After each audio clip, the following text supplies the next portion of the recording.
Hello बच्चों, let's read the question. The question says that a pointer is attached to the prong of a tuning fork of frequency 56 Hz mounted on a stand such that the pointer strikes the vertical plate as the tuning fork vibrates. If the vertical plate falls freely from rest through 10 cm, find how many times the pointer strikes the plate during the descent of the plates। यानी कि यहाँ पर आपको दिया गया है कि एक पॉइंटर है जो ट्यूनिंग फॉर्क के प्रॉग से अटैच किया गया है, जिस पर उस ट्यूनिंग फॉर्क की फ्रीक्वेंसी 56 हर्ट्ज है और उसको एक स्टैंड पर माउंट किया गया है, लगा दिया गया है। अब यहाँ पर ये कहा गया है कि वो जो पॉइंटर है वो वर्टिकल प्लेट को स्ट्राइक कर रहा है, वो तब स्ट्राइक कर रहा है जब ट्यूनिंग फॉर्क वाइब्रेट कर रहा है। अब अगर हम इसी वर्टिकल प्लेट को फॉल यानी कि फ्रीली फॉल अगर हम उसका करा दे रेस्ट से 10 सेंटीमीटर तक, तो हमें बताना है कि जो पॉइंटर है वो प्लेट को कितने टाइम स्ट्राइक करेगा। क्योंकि यहाँ पर आपका जो वर्टिकल प्लेट है वो फ्रीली फॉल कर रहा है, तो हम यहाँ पर सबसे पहले ये निकालेंगे कि कितना टाइम प्लेट ले रहा है फॉल करने के लिए। तो उस टाइम पीरियड को निकालने के लिए हम इक्वेशन ऑफ मोशन का यूज करेंगे। तो अब हम यहाँ पर की कॉन्सेप्ट में फॉर्मूला लिखेंगे S is equal to u t plus half a t square. अब हम यहाँ पर जो डेटा है उनको सबसे पहले लिखेंगे। गिवन है आपकी ट्यूनिंग फॉर्क की फ्रीक्वेंसी दी गई है, that is frequency of tuning fork that is equal to 56 hertz. Tuning fork की फ्रीक्वेंसी हो गई। अब जो टाइम ले रहा है वो प्लेट फॉल करने के लिए वो कितना ले रहा है,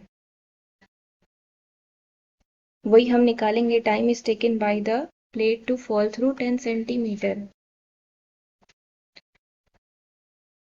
time taken by plate to fall through 10 centimetre is given by the equation of motion जो हमने की कॉन्सेप्ट में मेंशन किया हुआ है। So S is equal to u t plus half a t square. तो यहाँ पर आपका, क्योंकि सबसे पहले तो वो रेस्ट पोजीशन से था, रेस्ट पोजीशन से फॉल कराया जा रहा है, तो इनिशियल जो वेलोसिटी होगी उसकी जीरो हो जाएगी। यानी कि यहाँ पर इस केस में हमारा क्या है, u जीरो है। u जीरो है और उसको फ्रीली फॉल कराया गया है, तो एक्सेलरेशन हमारा एक्सेलरेशन ड्यू टू ग्रेविटी के इक्वल हो जाएगा। तो यहाँ पर हम फिर सब्सटीट्यूट करेंगे s इज इक्वल टू, ये तो हमारा पूरा पूरा जीरो हो जाएगा, ये पूरी क्वांटिटी जीरो हो जाएगी, हाफ जी टी स्क्वायर आ जाएगा। Then t is equal to हमारा आ जाएगा under root of 2s upon g. तो ये हमें मिल गया time taken by the plate to fall through 10 centimetre. अब हम यहाँ पर सब्सटीट्यूट करेंगे वैल्यूज को। तो यहाँ पर आपको दिया गया है s, क्या दिया हुआ है, s इज इक्वल टू दिया गया है 10 सेंटीमीटर। इसको मीटर में कन्वर्ट करेंगे तो कितना हो जाएगा, 0.1 मीटर। और एक्सेलरेशन ड्यू टू ग्रेविटी क्या होता है हमारा, 9.8 मीटर पर सेकेंड स्क्वायर। अब हम इन्हीं वैल्यूज को इस फॉर्मूले में सब्सटीट्यूट कर देंगे टाइम पीरियड वाले में। सब्सटीट्यूट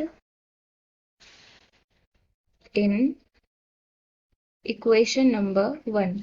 तो हमको क्या मिल जाएगा, हमको मिल जाएगा t is equal to under root of 2 into 0.1 upon 9.8।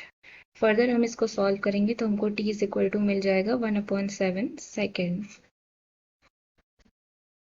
अब हम निकालेंगे, क्योंकि अब हमको टाइम पीरियड मिल गया, कितने टाइम पीरियड से वो पीरियड फॉल कर रहा है 10 सेंटीमीटर तक। अब हम आसानी से निकाल सकते हैं नंबर ऑफ ऑसिलेशन। तो नंबर ऑफ ऑसिलेशन हमारा क्या होता है, फ्रीक्वेंसी इंटू टाइम पीरियड होता है। So number of oscillation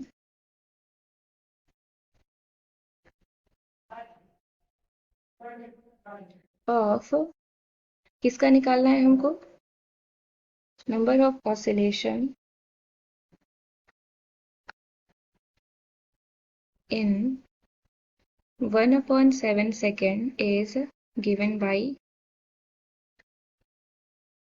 number of oscillation को हम एन ओ एस टी से रिप्रेजेंट कर ले रहे हैं, दैट इज फ्रीक्वेंसी हमारी 56 इंटू 1/7। कितना आ गया, सॉल्व करेंगे ये हमारा कितना आ जाएगा, 8 ऑसिलेशन। यानी कि जो पॉइंटर है वो प्लेट को 8 टाइम्स स्ट्राइक करेगा. So the final answer is 8. I hope you understood it well. Thank you and best of luck.